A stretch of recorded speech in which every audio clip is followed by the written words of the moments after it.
100 taon. 100 taon ng pamanang kahusayan ng pelikulang Filipino. Libo-libong pelikula na nilikha at nagbigay hininga sa mga kwentong Filipino na isinalin sa mahika ng pinilakang taping mula drama, komedya, pantasya, aksyon, hanggang sa mga pelikulang periodiko at makasaysayan.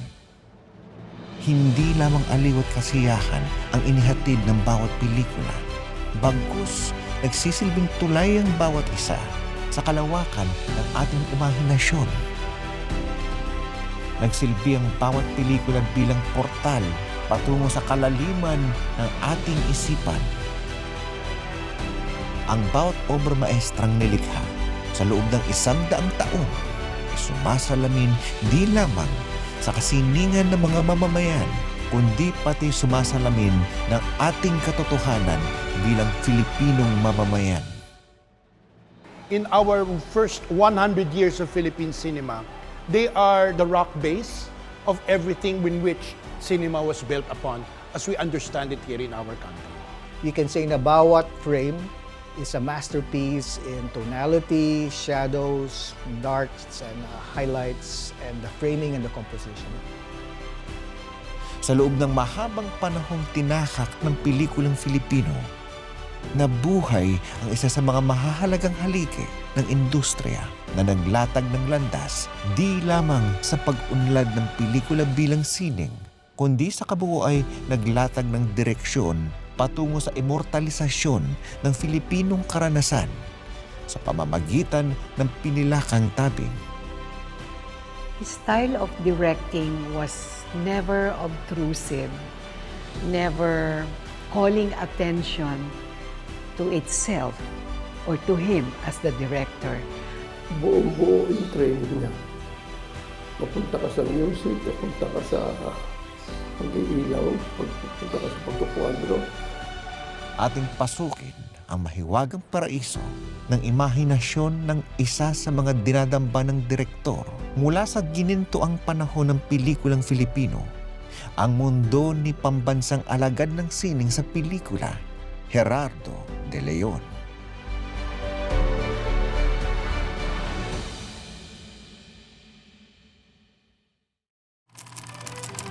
Lumaki sa isang masining na tahanan, hindi may kakaila ang malaking impluwensya ng mga artistikong ekspresyon ng sarswela at musika sa batang si Jerry.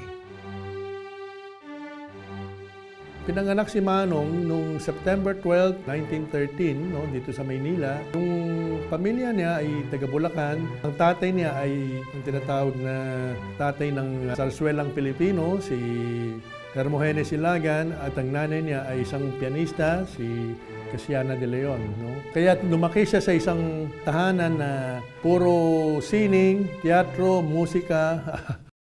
High school pa lamang nagtrabaho ng binatilyong si Jerry sa sine moderno sa Quiapo bilang pianist ng silent movies. Ang kanyang paglapat ng musika na naging katuwang ng tahimik na kwento ng mga imaheng gumagalaw ay nagsilbing maagang pagsasanay para kay Jerry at marahil isa sa mga dahilan ng kanyang pagkahumaling sa mahikang hatid ng mga pelikula.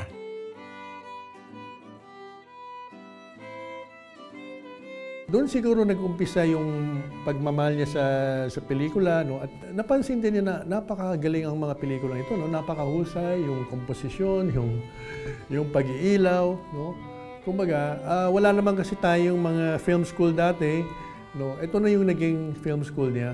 Nadidinig ko na magaling talaga ito, may lineage ng greatness, bearing on his being a descendant of the great sarsuelista Hermogenes Ilagan and being a brother of greats in the industry.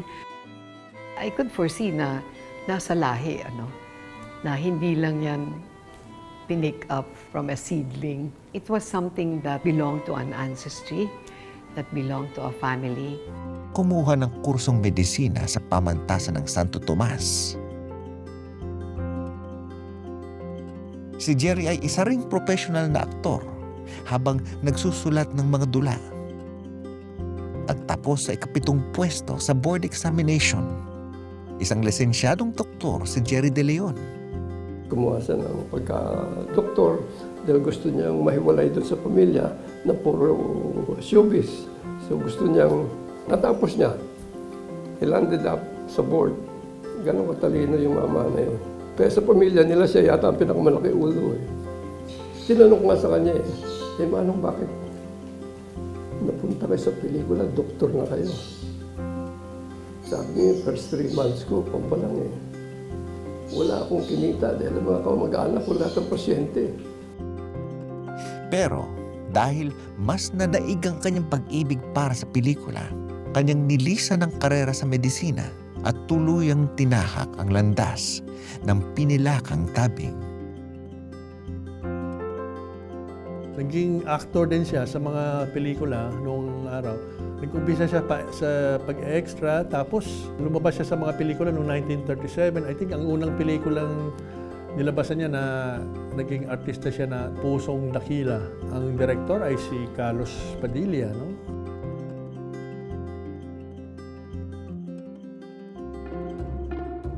Armado ng sapat na karanasan, katambal ang pagpupursige para makamit ang pangarap. Nabigyan ng pagkakataon bilang katuwang na direktor si Jerry De Leon ni Don Danon, direktor ng pelikulang Bahay Kubo taong 1938. Hanggang sa maipalabas ang kanyang unang tampok na pelikula sa sumunod na taon, ang Ama't Anak, kung saan siya'y gumanap din sa sariling pelikulang idinirehe. Bago mag-World War II, mahusay na siya. Yung mga nagsabi na ito na si Mano ng pinakamagaling na direktor, no? Pinakamagaling na filmmaker sa lahat. At noong 1949 hanggang 1951, nagkaroon ng serye ng movie magazine, no? Literary Song Movie. Nagkaroon siya ng monthly series, no? Mga articles tungkol sa mga pinakatanyag na filmmaker sa Pilipinas. Siguro mga 20 direktor ang na-feature. At ang kaunang-unang direktor na na-feature ng Literary Song Movie ay walang iba kundi si GERARDO de Leon. Hanggang sa pagsiklab ng ikalawang digmaang pandaigdig, nagpatuloy ang karera ni Jerry De Leon bilang direktor mula sa pelikula hanggang sa entablado ng teatro. Ang tawag niya sa kanya kasi Manong, mga katrabaho niya, dahil it's a term of endearment. It's a term of respect also because his co-workers and his colleagues looked up to him in awe. Sabi nila, bihira talagang ganang klaseng henyo, no, na makakasalubong mo dito sa pelikulang Pilipino, sa direktor. Matapos ang digmaan, nagpatuloy ang pamamayagpag ng karera ni GERARDO de Leon. Pelikula bawat pelikula, kanyang hinulma. Di lamang ang kanyang mga sining, pati na rin ang pag-unlad ng pelikulang Filipino sa mga hiyas na obrang kanyang iniambag sa mas mataginting na pagkinang ng Filipinong pinilakang tabing. As a 5 or 6-year-old girl, I remember seeing Kamay ni Satanas. It was a suspense horror film. I really got the scare of my life watching that. Yung striking kasi na napansin ko, no, doon sa latter part of the career ni Jerry De Leon ay yung nag-direct siya ng mga studio films for a US producer, US production company. Even then, in the 60s with Noli and Pili, and with his other works that I saw, like Edna Luna in Jezebel, this was in 1952 or 1953, Sawa sa Lumang Simboryo, Sisa. Of all the genres, ang paborito ko horror. Si Jerry De Leon gumawa ng 2 vampire flicks in the 60s that are very campy if you look at it now. No? But they both starred Amalia Fuentes. But I can't forget it when I saw it na even though Tagalog yung pelikula, it could compete with Hammer Films and other horror films. I'm talking about Ibulong Mo sa Hangin at Kulay Dugo ang Gabi. Tapos, yung mga nagawa nila actually ay malayo doon sa nagawa ni Direk Jerry nung first golden age of Philippine cinema. So, B-movies, gore, mga sexy actresses, yung characters, tapos kakainin ng halimaw or kakainin ng aswang, di ba, ganon. And I think Jerry De Leon and Eddie Romero, who were very good friends, worked on this film. At parang yung mga maid lang yata ni Eddie Romero yung ginamit niyang parang mag-voicing ng ano. So, are you a vampire? Yung mga ganon. So, instead na matakot ka, which I remember was a very scary, when you watch it, in English, mali-mali yung diction and all of that, but nagiging comedy siya. But again, if you just turn off the sound, the mastery of the visuals is still there. Kasama ang mga kapwa-direktor ng kanyang panahon at kapwa pambansang alagad ng sining tulad ni Lamberto Avellana, Manuel Conde. Malapit na kaibigan si Eddie Romero. Kanilang pinangunahan ang tinaguriang gininto ang panahon ng pelikulang Filipino.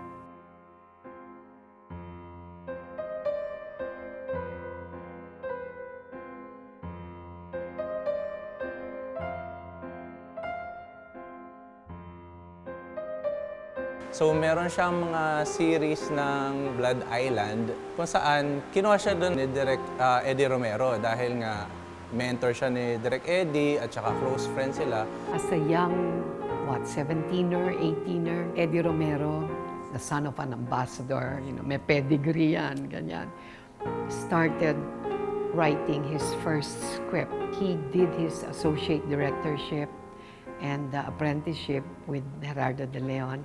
And later on, when he continued with his craft, they collaborated on certain projects already. But Eddie Romero was very consistent in paying tribute to De Leon. Pero kung titingnan din kasi natin yung career ni na Jerry De Leon at ng mga kasabayan niya, sina Manuel Conde, sina Manuel Silos, sina Lamberto Avellana, sila yung unang mga Filipino filmmakers na nakapagpalabas ng pelikula nila sa ibang bansa at hindi na nakapagpalabas na compete sa mga international film festivals. So which means, panahon pa na Hapon or even panahon pa ng mga Amerikano, nagko-compete na at nananalo na yung mga pelikulang Filipino. Tapos majestic yung mga productions. Kay Jerry De Leon, ang lalaki rin nung mga pelikula niya with El Filibusterismo, No Limita Angere, Sisa. And even yung mga later on, kahit natingnan natin na commercial, mainstream film, yung co-production nila with Hong Kong na Sandawong. Yung kaunang-unang Philippines-Hong Kong co-production, Sandawong. Ang shooting location ay ginawa sa Hong Kong. Pinagsama mga artista na galing Pilipinas at Hong Kong. Jerry De Leon, together with the likes of Manuel Conde, Lamberto Avellana, sila nagre-represent ng first golden age ng Filipino movies. Nangangahulugan kung anuman yung narating natin sa ngayon, having directors like Love Diaz, like Brillante Mendoza, all those who are now internationally recognized, kung walang Jerry De Leon at walang Lamberto Avellana, at walang Manuel Conde, wala lahat sila. Ito yung pundasyon ng tradisyon ng Philippine cinema. Ngayon, ang dami-daming nananalong filmmakers abroad. Diba? Saan ba nagsimula yan? Nagsimula yan doon sa first golden age, doon sa barkada, sa tropa na Manong Jerry. Sa iba't ibang produksyong pampelikula na siya'y nanahan, nakalikha si Gerardo De Leon ng napakaraming mahuhusay na pelikula sa ilalim ng iba't ibang kategorya at iba't ibang tema. Mula aksyon hanggang komedya, katatakutan at pantasya, drama, hanggang sa mga makasaysayang pelikula at marami pang iba.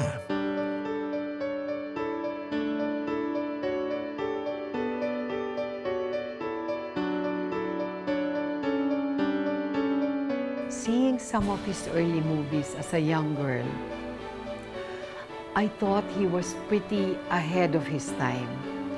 Marami siyang mga devices noon, techniques that emerged or re-emerged much later on in film history, which he had already done or propagated during his time, and this was in the 40s and the 50s. Siguro because of coming from theater, meron kang conscious effort sa lighting, sa composition.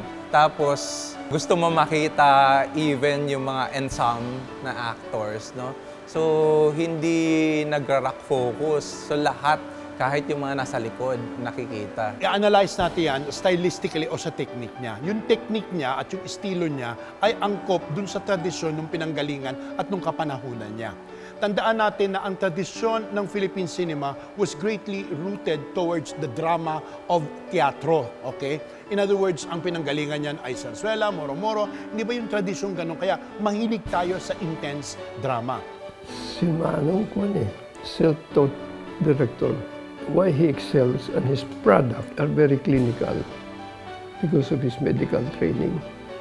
Maski na nag-a-analyze ng script yan, akala mo nag-opera pa rin. Sabi niya, you should learn to read between the lines. So, yun ang susi. Kaya kung minsan may mga scriptwriter yan, hindi alam ni Manong galit sila.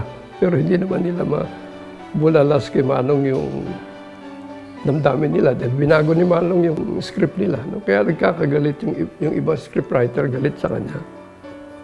Eh sabi ni Manong, you cannot please everybody. It's your art. You could see that the focus was telling a story, telling it with rich visuals, telling it in a manner that would not distract the audience from following the storyline and the progress of the story.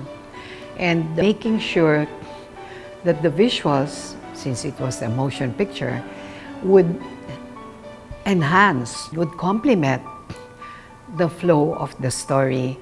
Yung pag-iilaw niya, like for example, yung sa Sisa, pagka napanood niyo yung eksena ni Crispin tsaka ni Basilio, no, yung pag-ilaw ng kidlat doon sa eksena.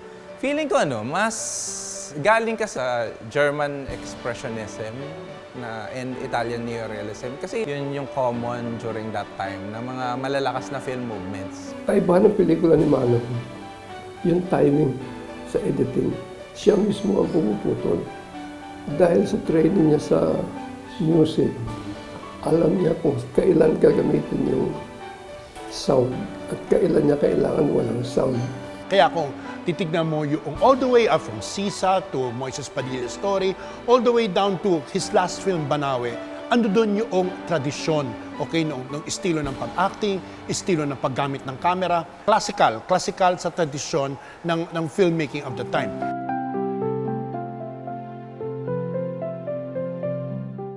Ngunit hindi lamang sa dami ng mga pelikulang kanyang nilikha masusukat ang angking henyo ni Gerardo de Leon, kundi sa mismong iginugol na dedikasyon at kasiningan sa paglikha ng bawat pelikula. Ang angking kasipagan at talinong isinalin sa bawat rolyo ng mga imaheng kanyang kinunan ay parehong lumikha ng mga bantayog na pelikula at nag-iwan ng bakas ng inspirasyon para sa hine-henerasyon ng mga Filipinong direktor.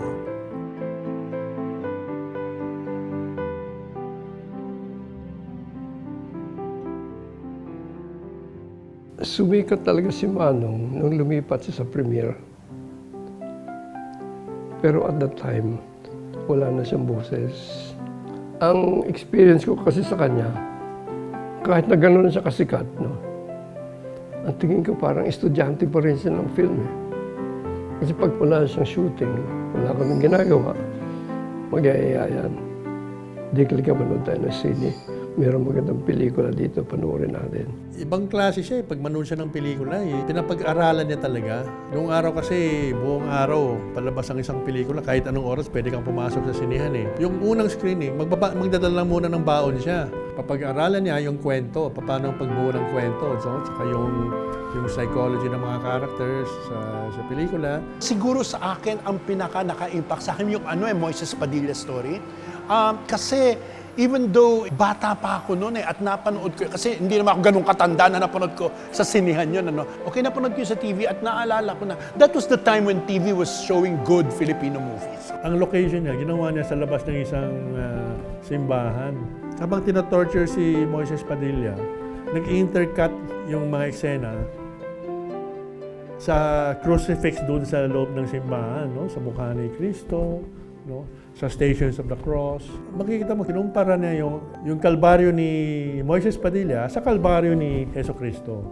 So I was shaken by it because of the very content of that material, because you were dealing with a criminal, and yet at the same time, you were using it as a social commentary, not glorifying nor creating pity on the life of a criminal, but a reflection of society. It was intelligent, which is something so lacking now in our films. Pangalawang beses na papanoorin niya, papag-aralan yung mga visual, no? Yung mga angulo, composition, yung pag-iilaw. Whenever I teach about his film, I always tell my students that they should follow him in terms of kasipagan. When he sets up a scene, I really think, I don't know, I never saw him direct in person, no? But when you watch his films, makikita mo he does a lot of coverage, ang daming angulo, iniisa-isa niya yung highlight, yung fill light, and all of that. So visual language. Pangatlong beses, papanoorin niya ay yung script, ano yung kwento, saka yung acting.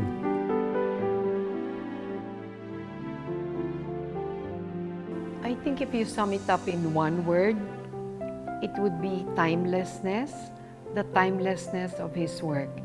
Kasi yung pinakita niyang galing noon, in the 40s, in the 50s, ganun pa rin ang pamantayan ang sukatan or the standards, no, of what is good nowadays. Hindi nagbabago. Like Orson Welles, who with Citizen Kane in 1938 was able to attract audiences and later on continued with his directors. Some of his devices there were, like I said, much ahead of his time. Even in the case of Jerry De Leon, marami siyang yung mga lap dissolves, yung fast-paced kung kailangan, and then slow, pervading pace kung kailangan. Tapos yung pang-apat na beses, papanoorin niya, ay uupo na lang at mag-enjoy na lang siya. Buong araw yun. No? Gayun din, kanyang ginamit ang pelikula di lamang bilang daluyan ng masining at malikhaing ekspresyon, kundi bilang plataporma upang talakayin ang mahahalagang mga kaisipan at isyung panlipunan na bumabalot sa bawat kwentong Filipino. At kanyang kultura ang kanyang makapangyarihang larawan na nagbigay buhay sa mga abstraktong konsepto tungo sa konkretong anyo ng mayabong na imahinasyon at diwa ng mga Filipino. Of the three major companies then, Sampaguita, Premier, and LBN, ang pinaka-daring ang Premier. They were not afraid to show sexuality in film. They were not afraid to show political topics. They were not afraid to show violence. Look at his movies which are derived from Rizal or adapted from Rizal's works. Kinuha niya yung mga works ni Rizal which were relevant to the 19th century and made it appropriate, adequate, and at the same time reflective of the problems of the 20th century during his time. There were, of course, the historical Noli and Fili tandems. For a time in school was mandated reading or viewing, so we had the chance to watch that. This was in the early 60s, so I was in college. You could see a certain devotion or fidelity to the book, the respect that the director had for Jose Rizal. I thought that was deemed important by Director Gerardo de Leon at that time was being faithful to the story and abiding by the continuous flow of Rizal's artwork, showing a lot of respect for the great national hero. So nung last June of this year, we were fortunate enough na kinonta kami ni Mr. Don Arawan, the head of FDCP's Film Archive Department, and he gave us an amazing project. Sabi niya if meron siyang papakonvert na movie for their archiving na purposes. So nung dumating yung pelikula, when we found out na it was No Limit Angere, we were ecstatic kasi syempre, ano yan iconic yan That film, No Limit Angere, gave me the chance to be with giants. Ang setting director namin, Francisco, Botong Francisco. Ang cameraman namin, Emmanuel Rojas. artista namin, halos buong industriya, 64 named actors and actresses. Kung papanood mo yung No Limit Tangere, masasabi mo sa sarili na hindi na pwedeng gawin yung pelikulang yun. Nandun na yung istorya ni Jose Rizal. This is one adaptation na hindi nahiya na ito yung running time ko. 3 hours, kasi kailangan kong gawing 3 hours. Di ba? Kailangan kong gawin 3 hours para maikwento ko ng tama yung original na source material. So, I think it's a film that respects the source material. Hindi siya naglaro masyado in terms of, siguro pwedeng ganito na lang. Hindi eh. Medyo loyal talaga siya eh. Pero kung titingnan natin, ano bang may value sa Wasalumang Simboryo? Kasi yun yung first na nanalo sa FAMAS, di ba? Pero yun nga, hindi ko naman siya napanood. And yun din kasi yung nakakalungkot dahil sa gera, nasira yung mga prints. So wala na rin na nag-survive. Tapos ang na-restore na lang ng ABS-CBN ay Banawe, yung kay Nora Honor tsaka kay Christopher De Leon. Pero yun na kasi yung ilang years na lang bago pumanaw si Manong Cherry. Banawe was still a social commentary. You may look at it as the life of the people from the mountain provinces, but hindi. Nag-reflect pa rin ito ng mas malawakang kultura ng Pilipino.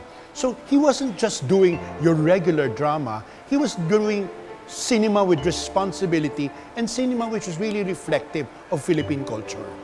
I also remember very distinctly as a moviegoer, a landmark picture entitled Huwag Mo Akong Limutin.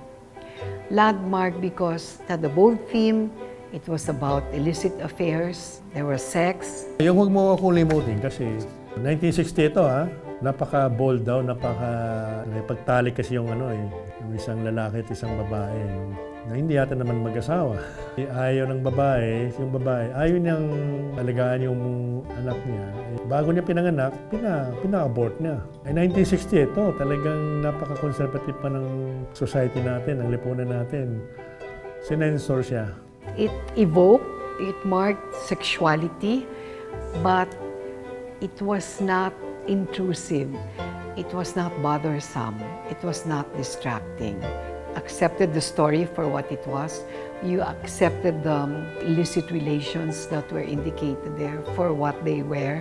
As a member of the audience, you were not judgmental because as a story writer and as a storyteller and as a director, you knew that the director was not judgmental. He was not saying, oh, this is wrong and this is right. He was presenting the sequences and the story as it was. And you as an audience react accordingly. Ang kanyang pangalan, gaano man ito lumaki. Ang kanyang mga pelikula, gaano man kalayo ang mga narating. Ang kaliwat ka ng mga pagkilala at paggawad sa kabila ng ningning ng kanyang bituin, sa hilera ng mga higante ng pinilakang tabing, ay nananatiling mapagkumbaba si Gerardo de Leon.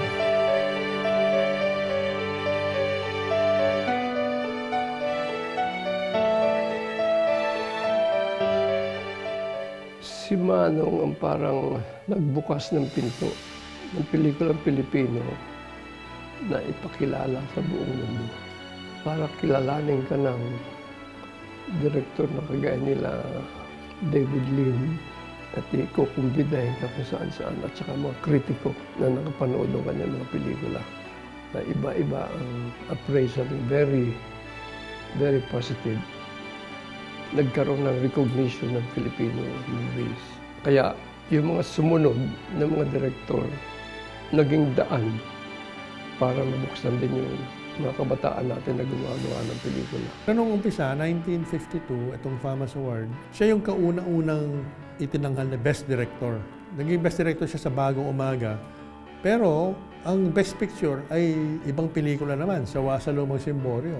Pero si Manong din ang direktor. Ang kauna-unang pagkakataon na isang napaka-major film award, dalawa kaagad ang award niya. When I was told by the producers that the director would be Jerry De Leon, the Jerry De Leon, I was a new actress at the time. Of course, I was awed and I felt intimidated. But you can see the greatness of this man.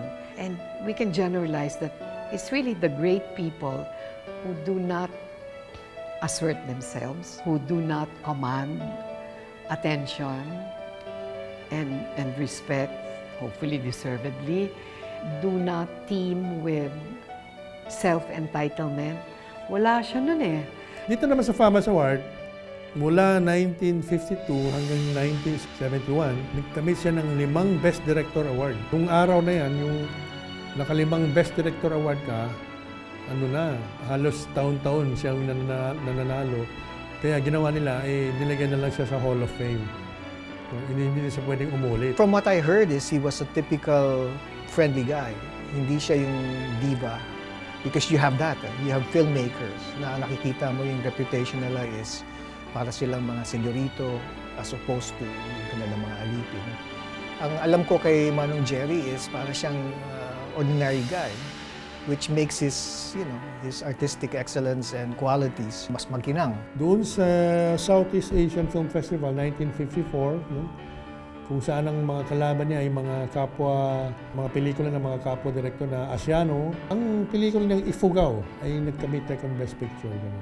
Noong 1982, ginawa siyang isang national artist, pambansang alagad ng sining ng Pilipinas.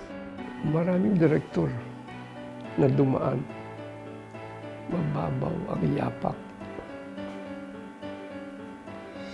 At nabura ng panahon.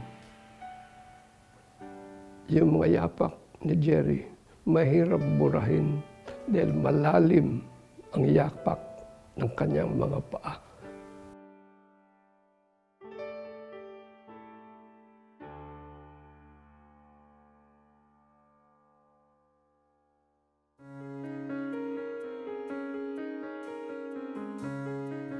Lumipas man ang panahon, dumaan man ang henerasyon Filipinong direktor, magbago man ang direksyon ng kaangkinan ng pelikulang Filipino, dulot ng teknolohiya at mga modernong pamamaraan, ay magtatagumpay nitong lilingunin ang masaganang kahapon na pinagyaman ng mga obrang pamana ng mga alamat ng industriya.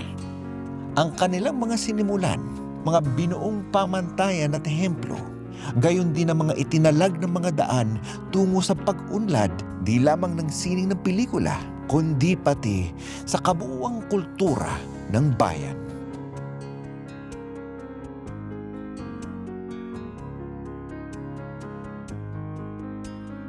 Napansin ko, nung pumunta dito si Quentin Tarantino sa Manila, nabanggit niya na meron siyang liking for the B-movies at nabanggit niya nga ay Jerry De Leon at si Eddie Romero. Papansinin natin yung mga pelikula ni Quentin Tarantino with Pulp Fiction, na gore, with Kill Bill, and yung mga B-movies nila ni Robert Rodriguez, yung Planet Terror and Grindhouse. Makikita natin yung impluwensya ng isang Jerry De Leon, di ba? Kung ang batang filmmaker ay ina-idolize na ang mga tipo ni na Quentin Tarantino, bakit hindi nila alamin sino impluwensya? Sa isang interview, naalala ko, sabi ni Mano, may 3 klaseng direktor. Yung una, diktador. Talaga siya yung hari. Ay, kailangan sundan mo lahat ng sinasabi ko. No. Tapos, yung pangalawang klaseng director naman, mas maluwag, mas mapagbigay, gano'n. Pero minsan, nawawala ang control. Sabi ni Mano, siya yung pangatlo. Kombinasyon ng dalawa. May control, pero hindi rin masyado, no? Minsan, maluwag din.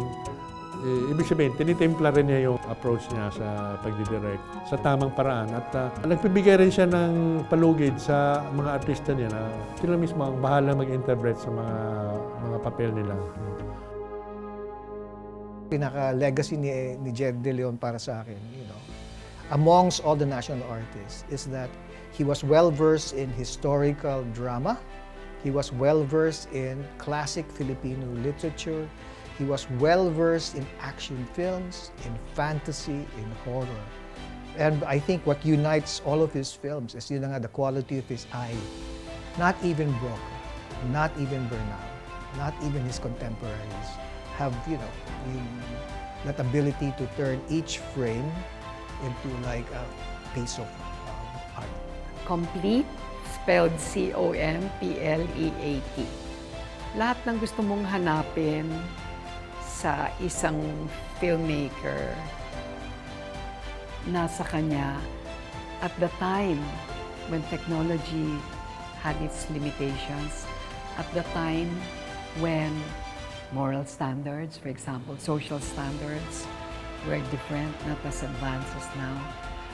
At the time when style, techniques were not as abundant as they are now, his greatness remains timeless. Meron ako nakaligtaan, in-note down. Tapos tinanong sa akin, hindi ko nasagot. Pinagalitan ako. Alam mo kung bakit kita pinagalitan. Sabi ko, nagkamali ho ako eh. Hindi, sabi niya. Kaya pinagalitan kita. Dahil mahal kita. Yun ang hindi ko makalimutan. Kung sinabi niya yan, parang bang nagkaroon ako ng ama. Iyon ang tumatak sa akin.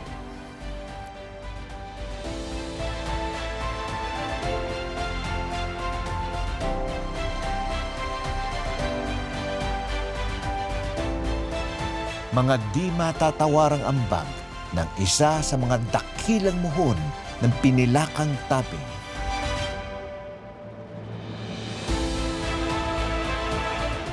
Mga pelikulang nilikha't inialay na mas malaki pa sa buhay ang gintong pamana ni Ginoong Gerardo de Leon.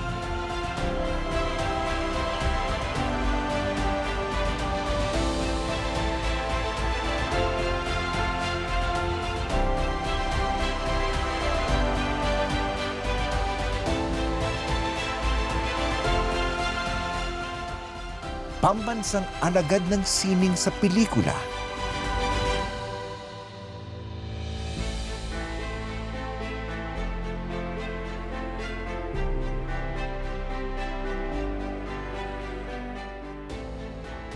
Sagisag, Kultura ng Pilipinas.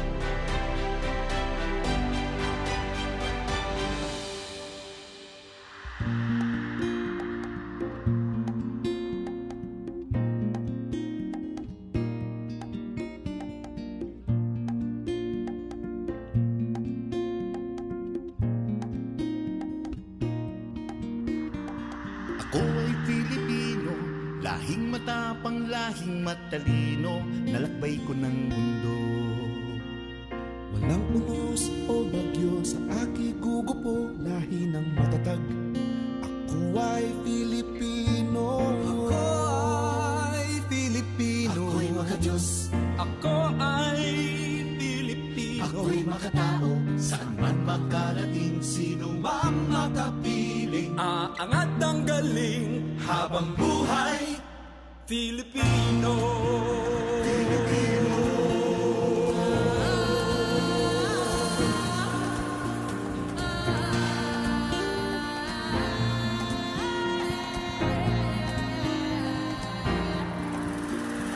Tumipot sandaang mga isla, magkakahiwalay ngunit nagkakaisa. Tahanan ng aming lahi, mga pook na aming ninimiti. Puno ng kasaysayan, puno ng hiwaga. Sa mga lugar na ito nakatanim ang ugat ng pagka-Pilipino. Ako ay Pilipino. Ako'y makadiyos. Ako ay Pilipino. Ako'y makatao, saan man makarating, sino mang makapiling. Aangat ang galing habang buhay, Pilipino. Pilipino.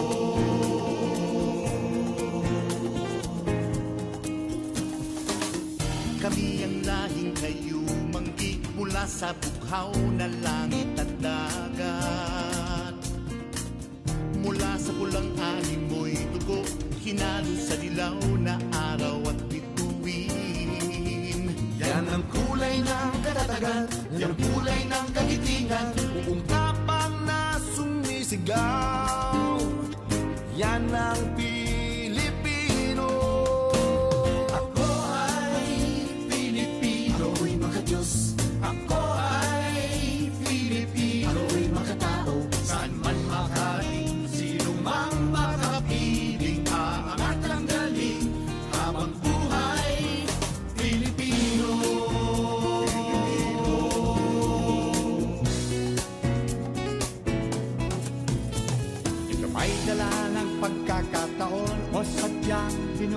naging okasyon.